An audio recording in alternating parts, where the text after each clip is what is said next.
In the previous class, we have seen the informations we are getting from the graph and how we'll get the information, how we'll calculate the displacement, velocity, acceleration, etc.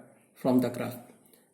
Now in this video, again I will try to introduce some basic concepts, how you will draw the graph between the different variables. We know that the graph generally is drawn between the two variables. Okay. In first case, I am giving you the explanation here. If variables are directly proportional, that means one variable is changing with respect to another in equal magnitude.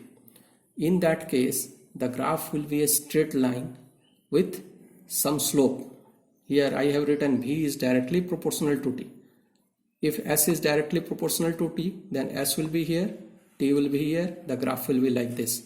Remember, in any case, the graph will be like this if it is directly proportional.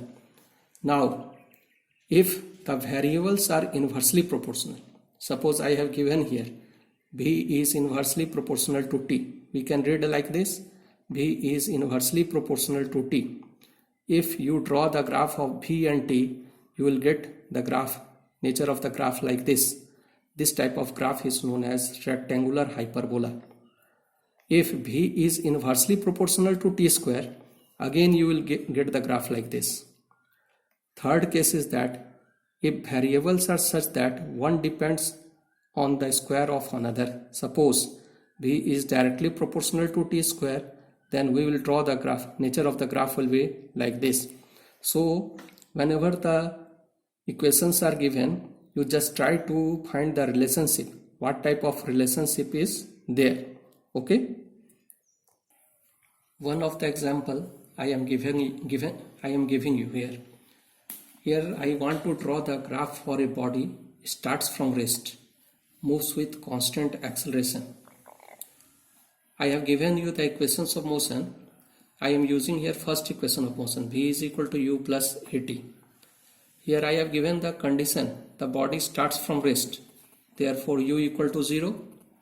So V is equal to AT. I have got AT. Here also written with constant acceleration, that means A is constant. If I am keeping one factor constant A, that means the relationship will be like this, V is directly proportional to T. Now if you want to draw the graph, V is directly proportional to T, that will be a straight line like this, making some angle with either time axis or speed axis. Here from this angle you can easily calculate the acceleration. So this is one of the example. Now come to some more graphs. Graph number 1, if distance time graph for a stationary object, the object is at rest. Suppose the position of the object is certain distance, suppose I am giving you 2 meter. The nature of the graph will be parallel to the time axis because the body object is at rest. Here the distance is fixed but time is increasing. Second one is distance time graph for a body in uniform motion. Uniform motion, already I told that equal change in position in equal interval of time. In that case, the graph will be a straight line with some angle because distance is directly proportional to T. So you will get this type of graph. From this graph, we can easily calculate the speed or velocity. Distance time graph for a body in non-uniform motion. All of you know that non-uniform motion, unequal distance traveled in equal interval of time or vice versa. Then graph will be like this. It will not uniform. It can be any type. The first graph I have given here, S versus T. It can be also like this. It can also be like this. But remember that when you are drawing the distance time graph, it will only increase. It can never decrease.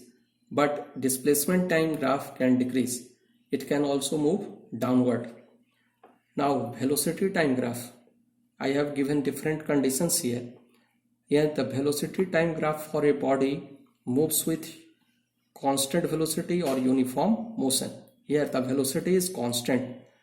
So it will be fixed. Here velocity is fixed it will be parallel to the time axis. Now velocity time graph for a body moves with constant acceleration. Condition A is here. The body starts from rest with constant acceleration. Here the velocity is directly proportional to t, and I have drawn the graph. It will be a straight line having some slope. So velocity I have, time here, it will be like this.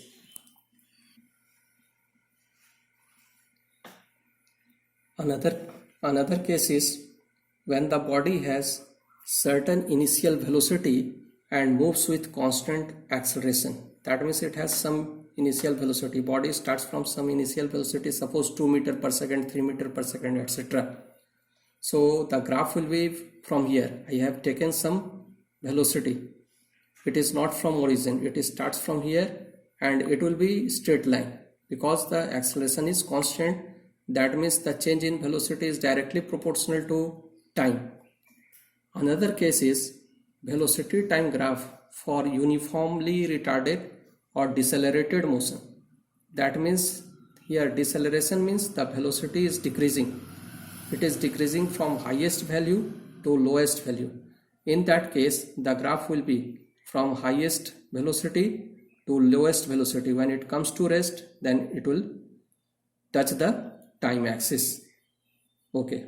In next